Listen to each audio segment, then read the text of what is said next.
UOL Líderes. Este podcast traz entrevistas com presidentes, CEOs ou fundadores de grandes empresas nacionais e estrangeiras, debate e divulga ideias e projetos dos diversos setores da economia brasileira.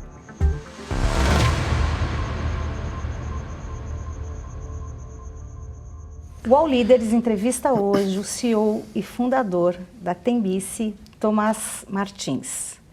Obrigada pela presença, Tomás. Eu que agradeço o convite. Primeiro, qual que é o negócio da Tembici?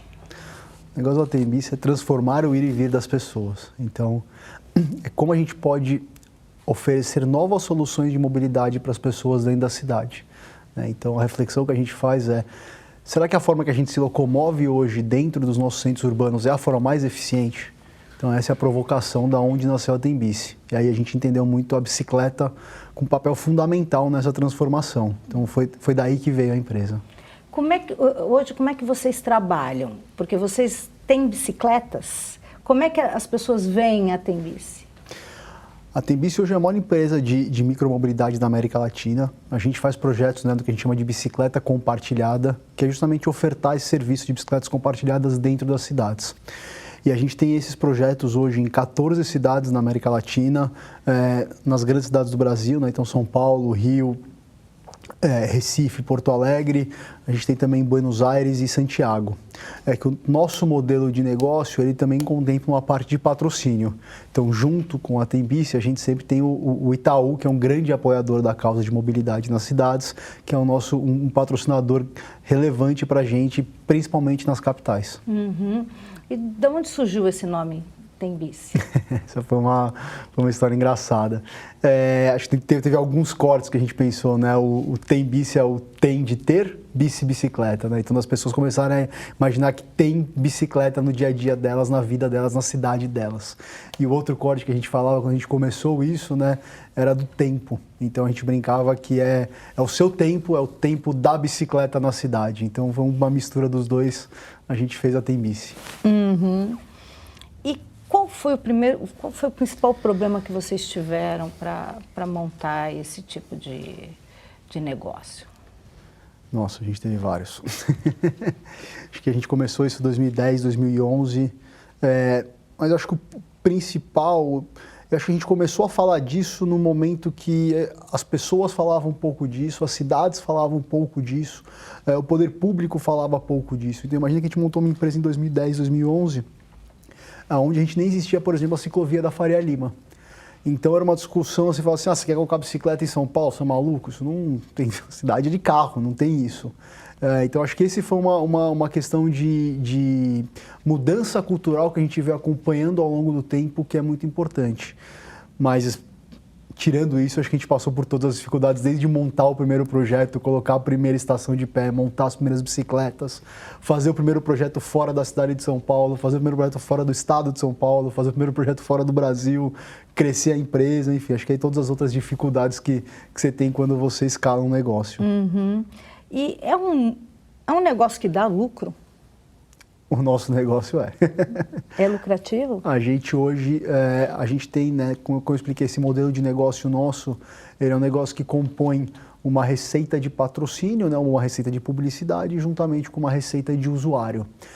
Então essa é uma combinação poderosa que a gente tem, e a gente começou também a rentabilizar mais em 2017, quando a gente assume os principais projetos nas capitais, a gente começou a dar um foco muito forte em mobilidade, não tanto em lazer.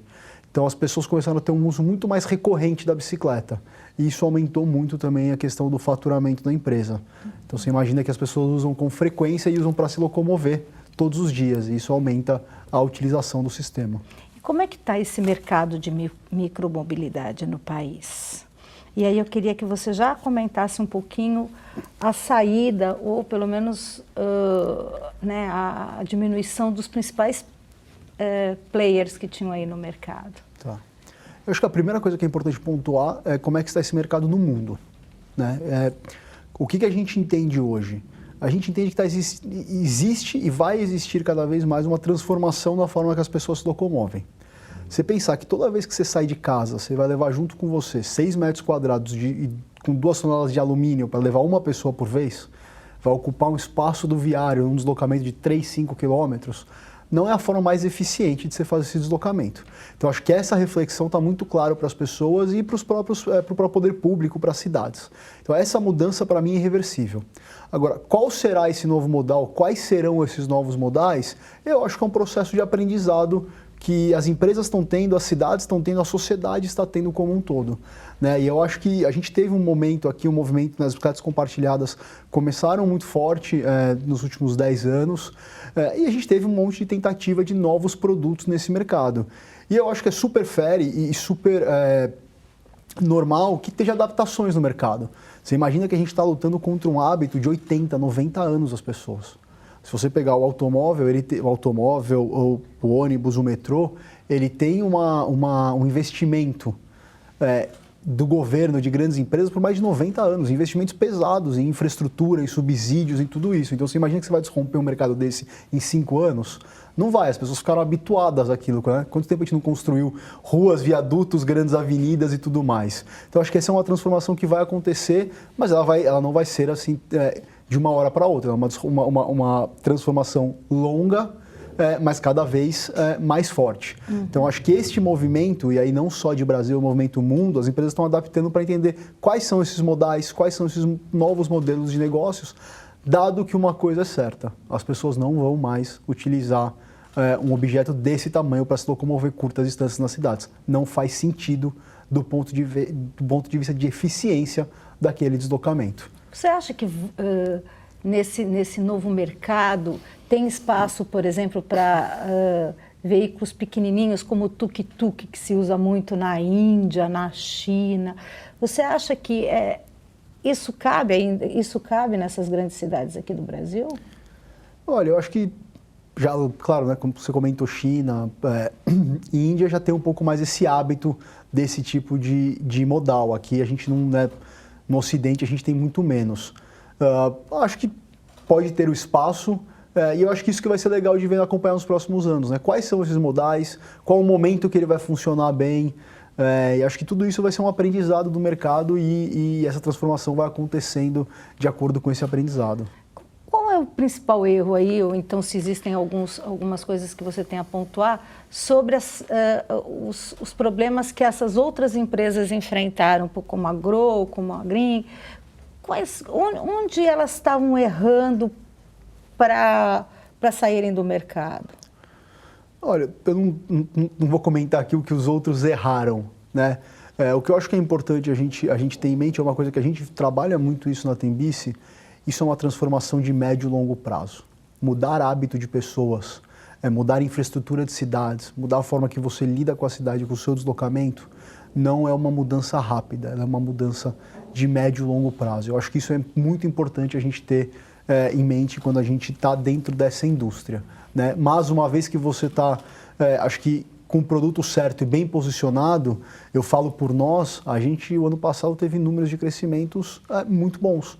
A empresa bateu mais de 22 milhões de viagens, a gente cresceu, triplicou o número de viagens, né? Então imagina que hoje a gente tem, nessas 14 cidades na América Latina, a gente tem 16 mil bicicletas. Essas 16 mil bicicletas, elas realizam mais de 80 mil viagens por mês.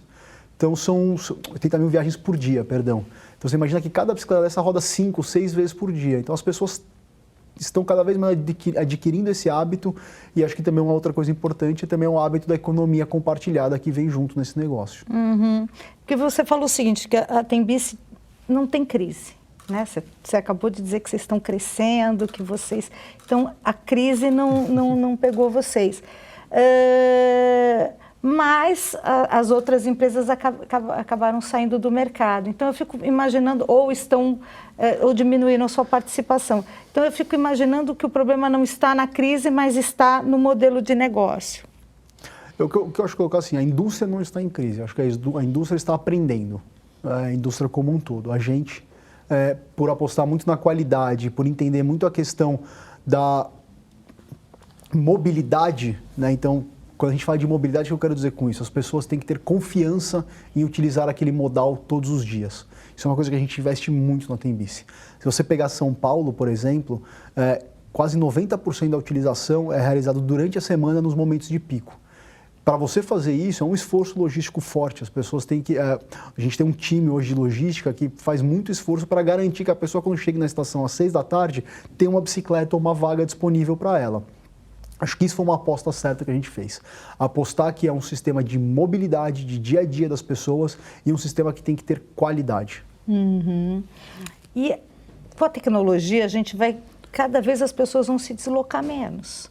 Né? Já tem o trabalho em casa, já tem... E o que vão ser as cidades daqui a 20 anos? O que você imagina?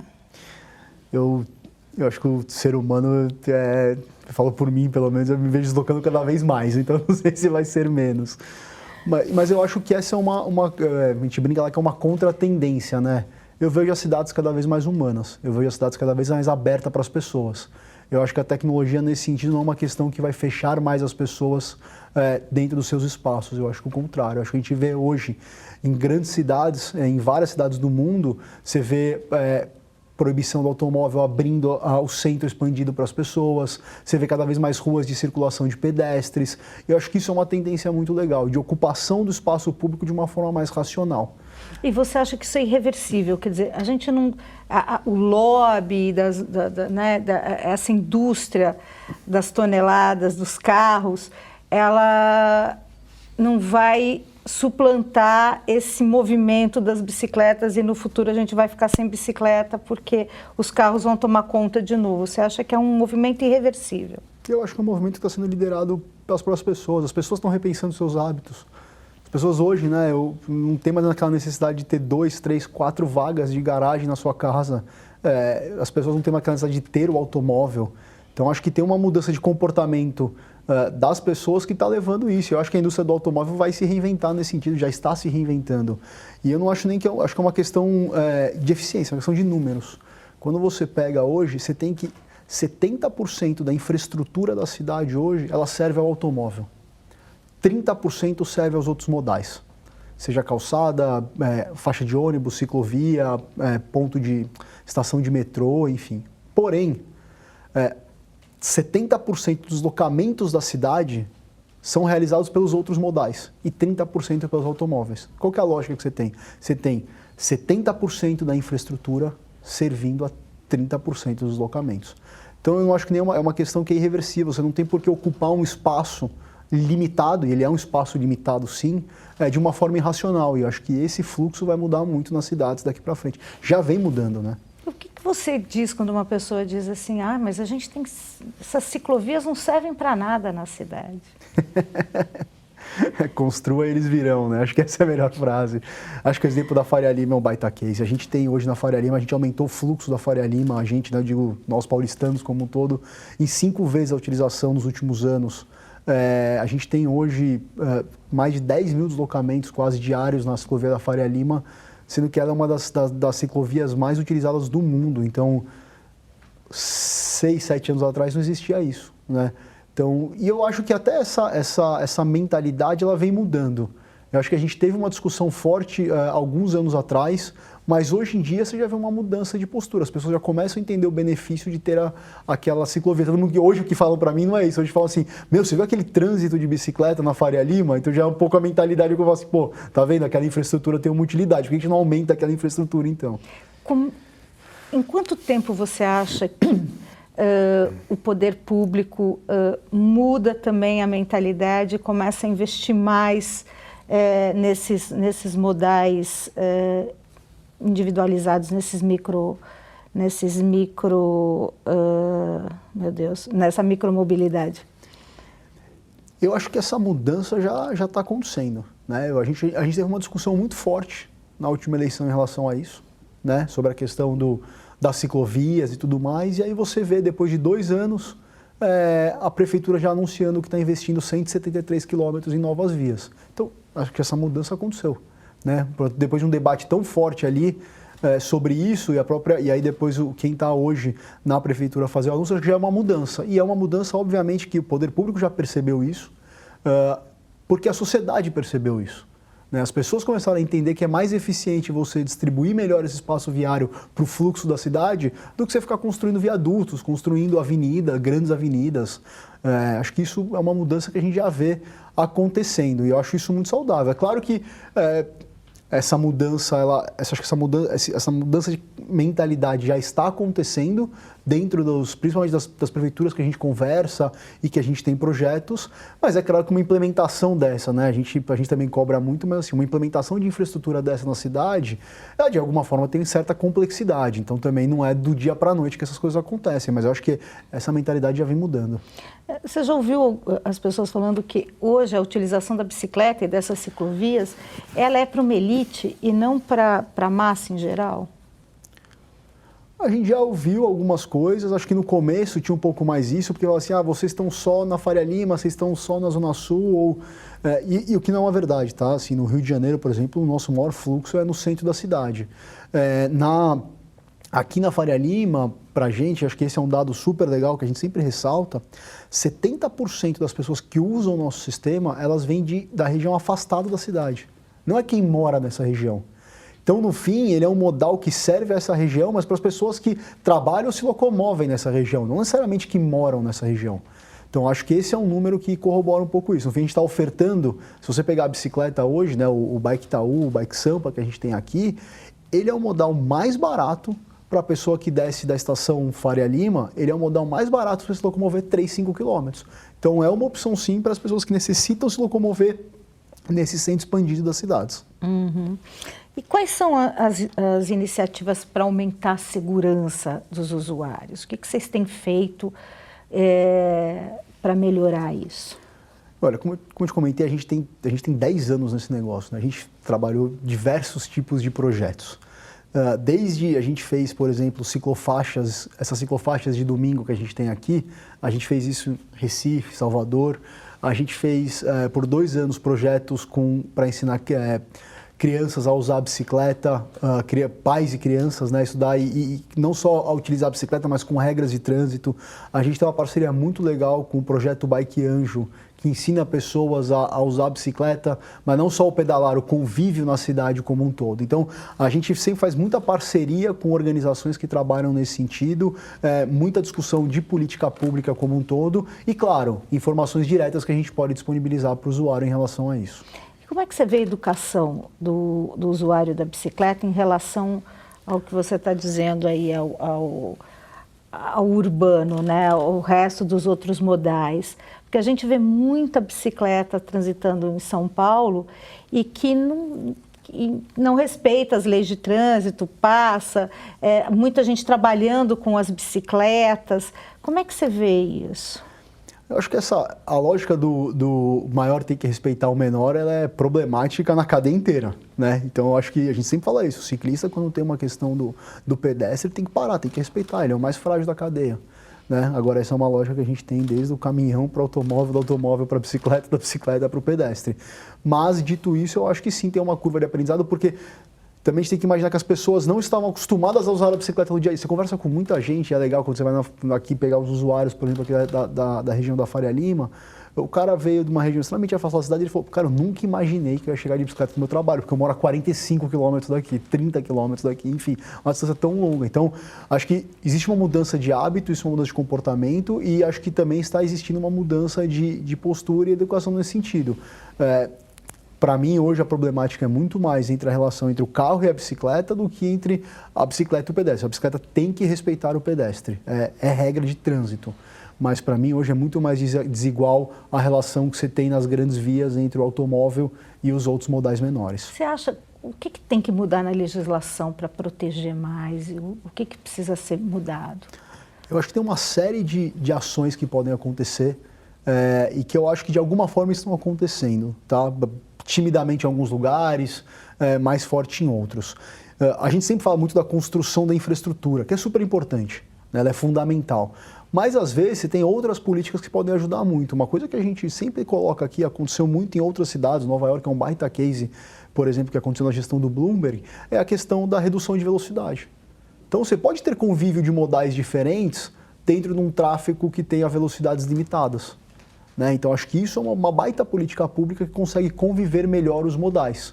Acho que esse é um bom exemplo. E aí você pode ir mais para o limite ali também de pedágio em centros urbanos, né, no centro expandido. Acho que aí tem outras políticas, mas acho que às vezes não necessariamente você tem que mexer tanto na infraestrutura. Existem outras políticas que poderiam ajudar essa convivência. Por exemplo, uma velocidade a 50 por hora em São Paulo, você acha ela razoável ou ela podia diminuir?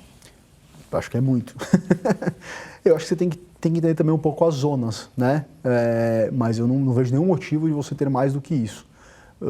Nenhuma velocidade acima disso. E quando você tem ainda mais em regiões de bairros de pessoas, deveria ser menos, 30 por hora, porque aí justamente você consegue ter o convívio entre diferentes modais. Os podcasts do UOL estão disponíveis em todas as plataformas. Você pode ver a lista desses programas em uol.com.br/podcasts. Recebe salário, faz transferência, pagamento, recarga de celular e até empréstimo, tudo sem taxa. PagBank, a sua conta grátis do PagSeguro. Baixe já o app e abra sua conta em 3 minutos. Vou falar um pouquinho de fiscalização, né? Quer dizer, a gente está falando de convivência, né? Como é que você vê a fiscalização hoje dos órgãos de trânsito em São Paulo em relação aos carros e às bicicletas? Não sei se eu entendi direito a sua pergunta. Quando você fala isso, você está querendo dizer o quê? Eu queria saber o seguinte, quer dizer, hoje a gente vê, né, o trabalho dos aplicativos, principalmente usando as bicicletas. Existe uma série de bicicletas estacionadas em vários lugares onde não pode, onde é proibido, onde o carro não poderia estacionar e tem as bicicletas. Deveria ter uma fiscalização maior? Deveria ter uma fiscalização maior? Ou a fiscalização não cabe às bicicletas? Não, eu acho que os nossos locais de estações hoje são todos liberados pela prefeitura. A gente, na Tembici, justamente pela questão do médio e longo prazo, dessa mudança cultural e comportamental que você tem das pessoas da cidade, a gente sempre trabalha em parceria com o poder público. A gente nunca coloca um projeto na cidade sem ter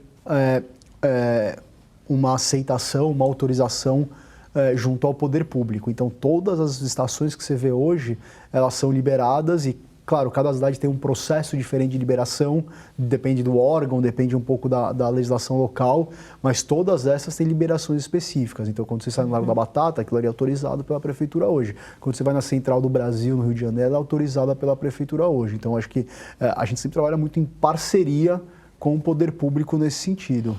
Aí você está falando da Tembici, mas eu queria que você fosse para a micromobilidade. A gente está falando de milhares de bicicletas hoje, né, de proprietários particulares, de outras. Como é que você vê essa fiscalização?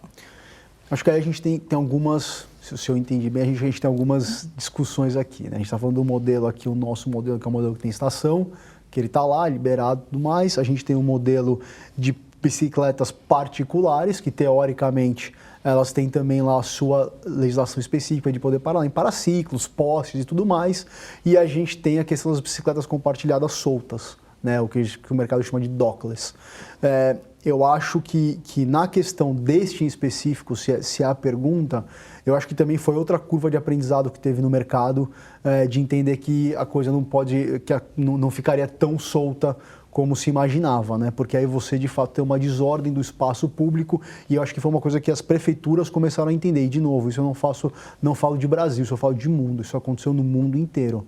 Então, essas permissões, essas regulamentações que aconteceram em relação ao como deve ser a utilização desses sistemas de bicicletas compartilhadas soltas, aconteceu no mundo como um todo. E as cidades começaram a entender qual era a melhor forma de distribuir isso na cidade ou não. Como é que isso prejudicava, por exemplo, um pedestre, uma calçada, uma via pública. Então, acho que também foi um aprendizado dos dois lados, mas a gente viu acontecer isso no mundo todo, amadurecimento de políticas públicas nesse sentido. Perfeito. E qual que é o impacto do vandalismo no negócio de vocês hoje? Hoje no nosso é super baixo. Essa é uma variável que a gente no começo ficava assustado, não sabia como ia se comportar, mas que a gente veio aprendendo ao longo do tempo e hoje ele é um número super baixo para a gente aqui nas cidades no Brasil. Assim, a gente não tem um impacto relevante de perdas em vandalismo. Isso por dois motivos principais, né? Claro, ele é um sistema mais seguro, quando você tem a bicicleta presa na estação é mais difícil, tem uma questão de dificuldade, mas também tem uma questão de utilização, as bicicletas rodam muito. Então, dá pouco tempo para a pessoa para tentar algum ato de vandalismo ou não. Então, isso também as bicicletas estão sempre girando como um todo. E tem uma questão legal que a gente viu também, das pessoas começarem a se apropriar disso, né? Então, o cara fala, pô, se ele vê alguém quebrando a bicicleta, se ele vê alguém tentando roubar a bicicleta, o cara fala, pô, mas isso aqui é o meu meio de transporte de amanhã. Então, você começou a ter as pessoas começaram a inibir mesmo esse tipo de ação. A gente tem, por exemplo, todo mundo fala assim, mas e o Rio de Janeiro? O Rio de Janeiro, para a gente, é o nível mais baixo de vandalismo que a gente tem nos projetos. E você acha que isso é uma questão de utilização da bicicleta como meio de transporte mesmo? Então, as pessoas veem isso como um veículo delas, então eu vou proteger também, eu vou cuidar para que ela não seja vandalizada, é isso. Porque a gente vê nos outros modais, né, naqueles mais soltos e tudo, você vê que tinha um grande nível de vandalismo ali, porque as bicicletas apareciam sem rodas, apareciam quebradas, apareciam entortadas. Isso não acontece Acontece muito menos. Acho que tem uma apropriação, sim, das pessoas. E tem um ponto que eu sempre ressalto, assim, e isso é uma coisa que eu acho que a gente tem que também botar um pouco os pingos nos is nesse sentido, sem síndrome de vira-lata. Isso é no mundo inteiro. A bicicleta que apareceu jogada não sei aonde, isso aconteceu em Paris, isso aconteceu em São Francisco. E também o cara fala assim, no Brasil nada pá, no Brasil é horrível, o povo brasileiro... Não, o povo sabe lidar assim, pô. O cara tá lá mudando o seu hábito, tá usando aquilo pro dia a dia. Então acho que a gente também tem que tirar um pouco isso nosso, assim, pô. Eu tenho um baita orgulho de fazer o que a gente faz aqui dentro, e eu vejo isso como uma tendência, e acho que a gente tá quase que para e passa com o que está acontecendo no mundo. Tem curva de aprendizado em todos os lados. Uhum. E existe uma possibilidade de vocês entrarem também com patinetes e outros tipos de modais aí? Não? A gente fez um projeto de patinete no primeiro semestre do ano passado. A gente colocou 500 patinetes na rua, no Rio de Janeiro. Foi um projeto piloto que a gente fez um investimento. E foi um aprendizado. Sendo muito franco, foi um aprendizado. A gente, em 4 meses, parou o projeto, decidiu não seguir com o investimento, por alguns motivos. Mas o principal deles é que a gente viu que o patinete ele não encaixava no que a gente acreditava como empresa naquele momento. Que era o quê? Ele não estava servindo como meio de transporte para as pessoas. Ele estava sendo muito mais uma utilização de lazer ou de oportunidade. Então, você está andando aqui, você vê um patinete e você utiliza ele, mas você não se programa para utilizar um patinete no seu deslocamento. Eu acho que esse foi um ponto muito importante que a gente viu. E o segundo ponto, a gente viu que ele não era acessível financeiramente para a grande maioria das pessoas. Então, o nosso usuário que paga 20% do preço do transporte público para andar de bicicleta, o patinete era quase um preço de um Uber ou de um 99. Então, era muito caro para ele utilizar esse serviço. Então, a gente viu que também ele não endereçava essa questão de ser acessível economicamente. Então, esses dois fatores foi o que pesou muito também para a gente falar, olha, acho que esse ainda não é o momento. E aí, a gente falando a minha opinião pessoal, eu nem acho que o patinete deu certo ou deu errado. Eu acho que ele tem um processo de aprendizado e eu acho que talvez não seja o momento dele ainda, principalmente como esse meio de transporte que a gente imaginava. Uhum. Qual que é o perfil de quem usa as bicicletas? Quer dizer, são mais homens, são mais mulheres, são mais jovens, são mais pessoas mais maduras? Qual que é esse perfil? Hoje a gente tem aqui, é muito legal isso, né? Porque você pega em São Paulo, são 7%, se você pegar a população de ciclistas, 7% são mulheres, do total de bicicletas próprias e tudo mais. No sistema de bicicletas alugadas, esse número chegou a ser 45%. Então ele nesse sentido, quase que equilibrado. Acho que hoje até chegou a cair um pouquinho e tudo mais, mas ainda é uma proporção muito maior do que relacionado à população total de ciclistas. Então tem muita mulher utilizando o sistema sim. Em questão a questão de idade, a gente tem muito entre 25 e 38 anos, mais ou menos é a população que a gente tem ali, que é a maioria. Mas você tem hoje faixas de 15 a 50, 55 anos que utilizam o sistema. Existem diferenças regionais? Quer dizer, internamente aqui no Brasil, o pessoal do Sudeste usa de uma forma, o pessoal, você falou que está no Nordeste também, usa de outra forma, e vocês também têm operações no Chile e na Argentina, né? Tem essa diferença regional e inter-países? Eu acho que tem uma diferença de hábito da cidade.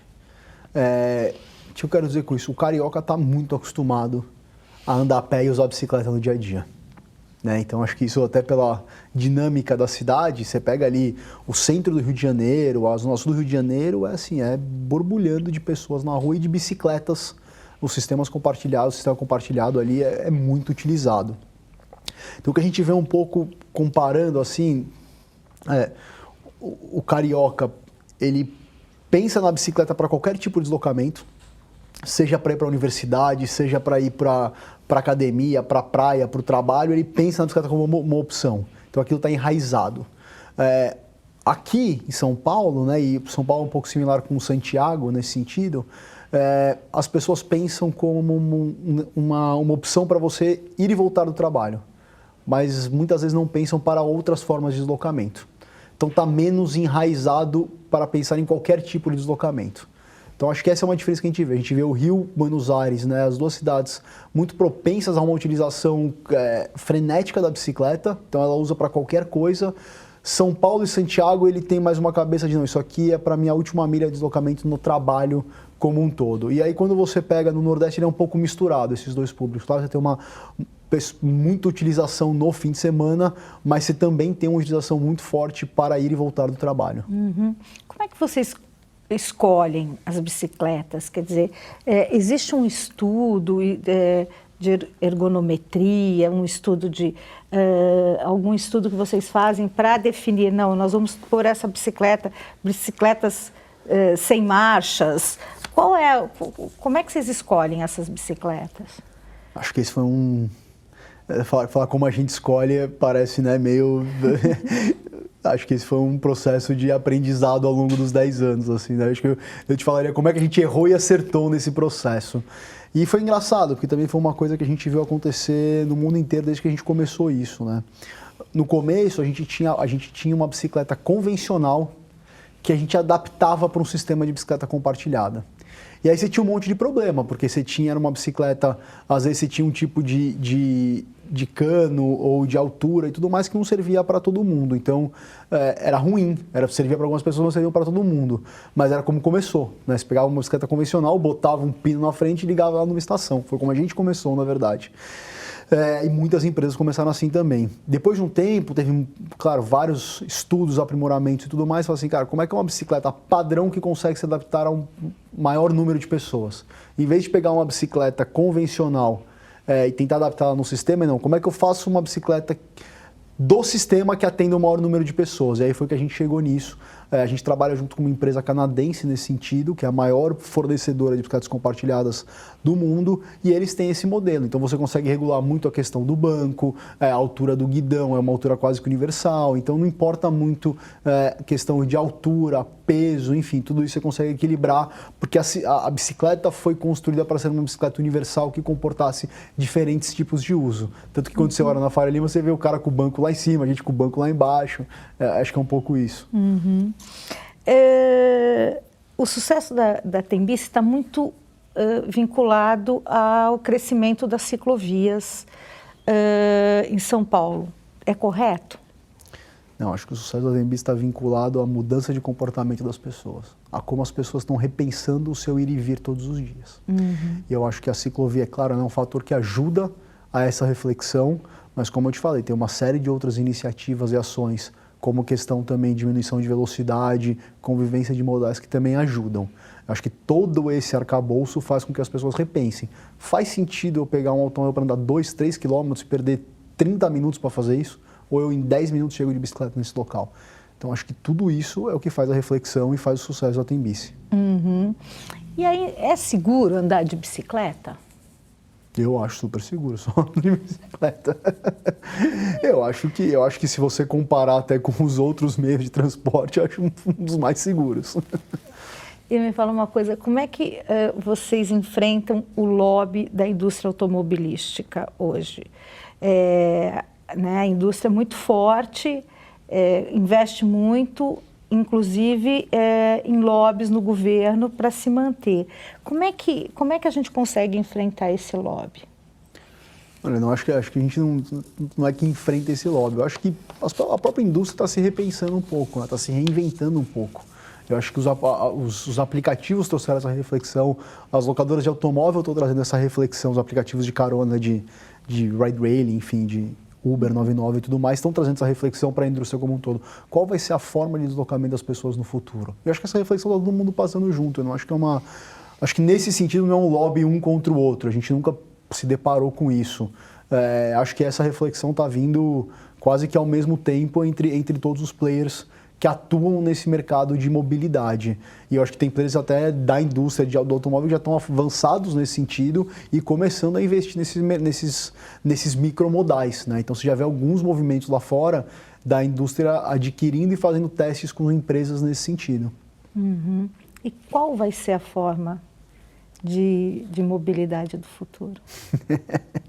Eu acho que não vai ser uma só, né? Acho que com certeza não será uma só, acho que uma composição delas. Mas não pode ser uma composição tão desigual como você tem hoje. Para mim, vai ser uma composição entre transporte de massa, principalmente para quem anda distâncias mais longas. Então, é fundamental você ter infraestrutura de ônibus, VLT, BRT, metrôs, combinados com esses micromodais. Então, se você fala assim, como vai ser, eu acho que esta combinação é muito poderosa para o futuro, porque você vai ter um aproveitamento muito melhor da infraestrutura na cidade. Então eu brinco que para mim vai ser o dia que você olhar para a Paulista, em vez de ter 8 faixas de carro e 2 de ciclovia, ser 8 de ciclovia e 2 de carro. E aí a gente está falando de futuro em quantos anos? Acho que essa é uma mudança que está se acelerando, né? Você viu o que está acontecendo nos últimos 5 anos, que já aconteceu quando você pega aqui do nosso lado aqui na Faria Lima. Acho que é uma mudança que está acontecendo muito rápido. É claro que tem vários fatores, mas eu acho que em 10 anos a gente vai ter uma cidade completamente diferente. E as bicicletas elétricas, elas são uma tendência? Total. Acho que a bicicleta elétrica, ela ajuda muito nessa discussão também, porque ela facilita muito a locomoção para outros perfis de pessoas e para outros relevos de cidade ou distâncias que você precisa percorrer. Então, uma bicicleta elétrica hoje, ela pega uma nova população que gostaria de usar a bicicleta, mas às vezes não quer pegar a bicicleta normal. Ela ajuda, por exemplo, as pessoas que querem ir daqui até a Paulista num relevo diferente, não estão acostumadas a fazer. Ela ajuda quem quer andar 8, 10 quilômetros e não só 3, 5 e se sente mais confortável numa bicicleta elétrica. Então, acho que sim, acho que a bicicleta elétrica ela vai mudar muito o comportamento e vai ajudar muito acelerar muito essa mudança de comportamento das pessoas na cidade. Ela não funciona como a última milha, né? Ela aumenta essa milha em bastante tempo, né? Ela aumenta essa milha, ela aumenta a possibilidade de relevos diferentes. Então, sim, eu acho que ela vai ser super importante nessa cadeia. A gente está super confiante que vai ser a gente está olhando muito esses projetos de bicicletas compartilhadas que estão acontecendo no mundo, também está começando agora, né, a questão da bicicleta, nem vou chamar de bicicleta elétrica, o pedal assistido, né? Então, quando você pedala, ela pedala junto com você e te ajuda, ela te assiste na pedalada. E a gente vê alguns projetos que começaram nesse sentido. Barcelona teve um case de sucesso muito legal, Montreal tem um case de sucesso muito legal. Então, a gente está acreditando muito que no futuro isso aqui vai ser um baita case aqui no Brasil. E vocês estão pensando em colocar as bicicletas elétricas também, não? Teremos novidades em breve, mas a gente fez um projeto teste em São Paulo, um projeto piloto em São Paulo, com 20 bicicletas elétricas, e foi um sucesso. Assim, as bicicletas rodaram 3 vezes mais que a convencional, então a gente viu de fato que existe uma adesão, as pessoas aderem muito fácil à bicicleta do pedal assistido. E aí, uma opinião sua, quais são as vantagens para a saúde e o condicionamento físico de pedalar diariamente? Vocês têm alguma pesquisa sobre isso? A gente tem alguns dados de inferência, a gente não tem nada muito forte nesse sentido ainda, mas eu acho que tem uma questão de mudança de hábito, né? Claro, você começar a se exercitar mesmo que não em distâncias longas, mas acho que tem uma mudança de hábito. Eu sempre conto um case de uma pessoa que a gente conheceu, que ela morava na Vila Prudente e trabalhava na Vila Olímpia. Ela levava 2 horas de automóvel para fazer esse trajeto. E aí, num ano lá, ela teve que vender um carro, e aí no dia do rodízio dela, ela teve que repensar como ela fazia. E aí ela falou assim, pô, tô do lado do metrô, mas para ela não fazia sentido, porque ela estava aqui, a Vila Olímpia era aqui, no metrô ela tinha que fazer isso, depois isso. Então, na lógica dela, não fazia sentido. Ela falou, bom, de carro eu faço isso. Ela falou, mas leva 2 horas para fazer isso, né? Na distância mais curta, não necessariamente é mais rápida. Mas no dia de rodízio, ela começou a pegar o metrô até a Faria Lima, depois pegar a bicicleta até a Vila Olímpia. E ela começou a ver que ela começou, sei lá, 1h20 mais ou menos, para fazer esse trajeto e começou a economizar 40 minutos toda vez. E, por consequência, ela perdeu 35 quilos fazendo isso. Então, acho que você dá um pouco também essa questão da mudança de hábito das pessoas, você fomenta de alguma forma isso. Você falou da bicicleta elétrica, tem outros planos que a Tembici tem agora para esse ano de 2020, para 2021? Temos planos ambiciosos. A gente vai comunicar isso um pouquinho mais para frente. Tá bom. Você falou dos pedágios em regiões centrais. Você é a favor dos pedágios nas regiões centrais dos grandes centros, ali nos grandes centros? Eu acho que toda política que você fomenta uma forma mais eficiente de deslocamento na cidade, eu sou a favor. E eu não tenho dúvida que essa é uma política que fomenta uma utilização mais racional do espaço público. Então, sim. Mas vai ter uma chiadeira, né, dos donos de veículos. A gente teve uma chiadeira quando colocaram a ciclovia da Faria Lima, quando colocaram a ciclovia da Paulista. Faz parte. Acho que é um aprendizado da cidade e você sempre vai ter pessoas que vão contestar ou não. Acho que Nova York está numa baita discussão nesse sentido agora, Londres já tem, enfim, acho que é um processo que está acontecendo no mundo todo. Você falou do trânsito na ciclovia aqui da Faria Lima. Grande parte desse trânsito é feito pelos usuários de aplicativos, pelos serviços de entrega. Isso não afasta o usuário comum? Não, acho que pelo contrário. Acho que o que é muito legal de você ver, eu comentei aqui, né, 2017, a gente tinha uma questão da bicicleta compartilhada ainda ser muito olhada para a questão do lazer. Então, o case que a gente conta, quando a gente pegou esse projeto em 2017, a estação mais utilizada era do Parque Ibirapuera. Hoje, de longe, a estação da Faria Lima realizou mais de 200 mil viagens no ano passado, só ela. Só ela realizou mais de 200 mil viagens de bicicleta, essa estação aqui do Largo da Batata. Então, a gente, de fato, mudou de uma questão de lazer para um sistema de mobilidade. E eu acho que agora, a próxima onda que a gente vai ver é a questão da cicloentrega. E eu acho ela super legal, porque a gente não está falando só do deslocamento de pessoas, mas também de bens. Então, todas essas empresas também estão olhando esse tipo de mercado e pensando como é que eu consigo fazer entrega de bens, de comida, enfim, seja de uma forma mais eficiente. Então, acho que essa também é uma tendência irreversível e é muito melhor para a cidade. Prefiro muito mais ver pessoas usando bicicleta para fazer isso do que motos, automóveis ou outros meios. Vou falar um pouquinho das reformas que o Brasil precisa enfrentar aqui. Eu queria saber de você, primeiro, o que você achou da reforma trabalhista e se tem alguma coisa a ser modificada nela ainda? Esse é o tema que a gente não vai. Não? Acho que esse é um tema, a gente pode não ir nesse tema. Eu posso comentar assim, um cenário macro, como a gente está. Acho que eu posso falar um pouquinho do cenário de startup e tudo mais, mas reforma por reforma, eu não me sinto nem capacitado para isso. Mas nem a reforma da Previdência, que mudou aí o sistema previdenciário no país. O que você achou disso? Olha, eu acho que acho que o país está passando por mudanças de N formas e eu acho que hoje, vou falar do nosso mercado de startups hoje, ele está cada vez mais atrativo. Então você acaba vendo muito mais investimento em startups e a gente teve um recorde de investimento ano passado nesse sentido desse mercado que a gente chama de venture capital, né? Então, de empresas que estão começando e acho que isso ajuda muito uma propensão de inovação, de tecnologia, de novos negócios no Brasil. Quando a gente começou 10 anos atrás era um cenário completamente diferente.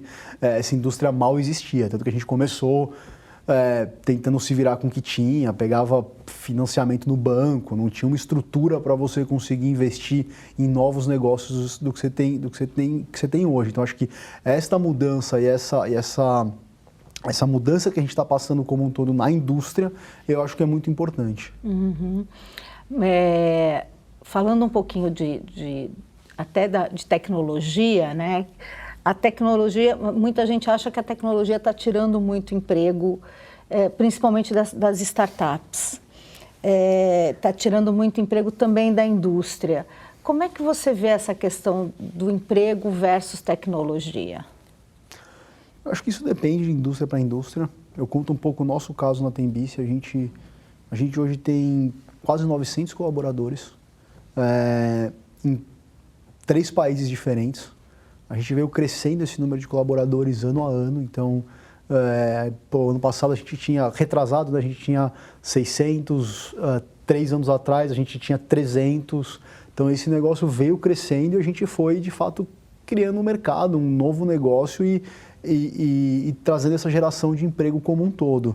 Eu acho que, nesse sentido, eu acho que as pessoas se adaptam, o mercado se adapta, a indústria se adapta. Eu não vejo isso como, não vejo a tecnologia ameaçando as pessoas, não é a forma que eu vejo, muito pelo contrário, eu vejo ela facilitando a vida das pessoas. E a carga tributária hoje no país, ela afeta diretamente o negócio de vocês? Onde daria para mudar e melhorar e facilitar para o mercado? No nosso mercado específico, a bicicleta hoje tem mais impostos que o automóvel. E eu acho isso uma coisa um pouco irracional, porque você está fomentando um modal muito mais inteligente e você está pagando muito mais por ele. Então, eu acho que hoje você tem sim uma questão de imposto de importação que é muito complicado para você poder fomentar essa indústria da bicicleta como um todo. Acho que isso é uma coisa que tem que ser repensada sim, porque você acaba não tendo uma competição no mercado e você acaba inibindo também trazer novidades para esse mercado como um todo. Então, acho que nesse sentido, a gente não apoia a política da bicicleta ou as questões da bicicleta tendo uma carga desse tamanho em cima do imposto de importação, por exemplo. E quanto que é essa carga? Porque isso para mim é uma novidade. Realmente eu não sabia que era maior do que o do carro. Quanto que é isso? Se você traz uma bicicleta inteira montada hoje, ela é 35% de imposto de importação. E aí você vai colocar todos os impostos em cima disso, você tem um cascateamento de impostos, esse número chega a 2 vezes. Se você for colocar a bicicleta elétrica, então, fica um número muito alto. Uhum. E aí a gente estava falando dessa... você acha que na reforma tributária que o governo está tentando colocar, a questão dos impostos... Nessa questão da importação, ele vai... existe algum pedido, existe algum lobby das startups ou do mercado de vocês em relação à reforma tributária? Vocês já fizeram algum pedido para o governo? Existe algum movimento de vocês para isso ou não? Não. Nunca entramos nessa... Então você só tem tanta batalha para a gente comprar, a gente tem tanta briga, né? A gente tem que mudar como as pessoas locomovem, trazer políticas públicas locais. Uhum. Acho que a gente tem muito desafio nesse sentido, mas eu te falo que o que eu acho que é ruim é porque você acaba tendo muitas cargas por indústrias específicas, e aí não é uma regra clara, uma coisa que está para todo mundo. Então, fica um pouco isso, né? Quem faz mais lobby leva. E aí eu vou te fazer uma pergunta que é... a gente tem muito funcionário público? Essa daí também vai. Essa daí sim ou não? Essa daí eu tô fora. Tá bom. Você vai pegar as últimas 4 dele e perguntar. Eu falo assim, pô, vou ter que limar. Você vai pra Disney quantas vezes no ano? Não. Tá bom. E aí me diz uma coisa, que dicas você daria para a pessoa ser um bom líder? Olha, eu acho que não é alguma questão de ser um bom líder ou não, mas eu acho que a gente sempre fala isso muito na Tembici, assim, né? A gente tem que ter uma questão de transparência com as pessoas. Quando você coloca a transparência como primeiro lugar, eu acho que você cria um tipo de relação diferente no ambiente de trabalho. Então, eu acho que, para mim, eu sempre brinco, assim, até um pouco egoísta, mas acho que a gente foi construindo uma empresa que a gente gostaria de estar todos os dias. E eu acho que isso é muito legal. Ter um ambiente desse é motivador para você ir todo dia. Então, em 10 anos que a gente está nisso, nunca acordei um dia e falei, putz, ali eu não queria estar. Eu me perguntava porque eu não estou lá antes. Então, acho que esse para mim é um ponto muito importante. Para construir esse tipo de ambiente, tem que ser um ambiente que você se sinta à vontade. E para sentir à vontade, acho que tem uma questão de transparência que é muito importante. Como é que você vê a questão da educação hoje? É importante as pessoas se formarem, terem diplomas? Como é que você vê essa questão da educação para trabalhar hoje no mercado de startups, por exemplo? Eu acho que tem muito aqui, né, esse mito de o cara que abandonou a faculdade deu certo. Eu não acho que tem regra para isso. Eu acho que as coisas... Primeiro, né, a definição do que dá certo ou não, acho que ela vai de cada um, né, do que você persegue para si mesmo. O que eu vejo muito assim, né, numa questão de empreendedorismo, de uma trajetória empreendedora, do meu aprendizado em 10 anos nisso, claro, resiliência é uma coisa que você tem que ter muito, você tem que aguentar, mas mais do que isso, é uma questão de adaptação.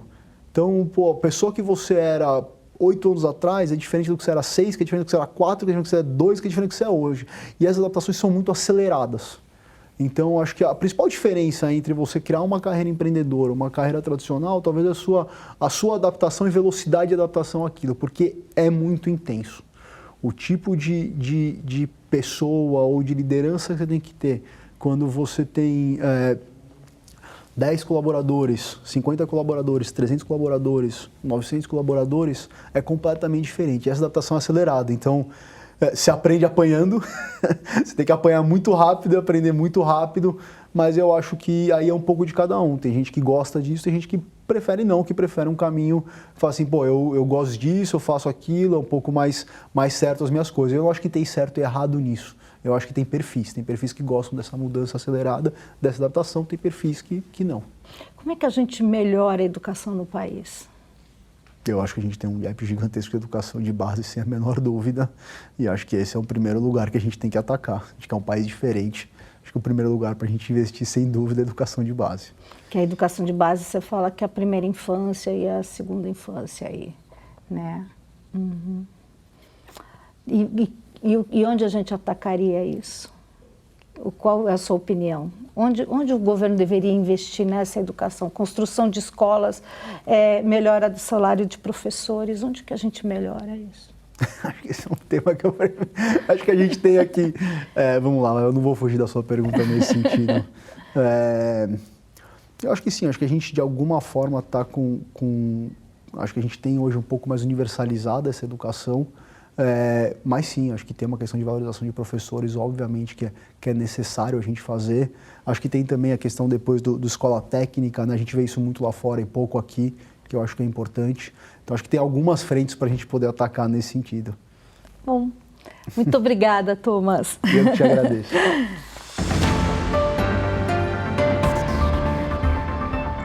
O UOL Líderes tem reportagem de Beth Matias, edição de áudio de Amer Menegassi e coordenação de Diogo Pinheiro.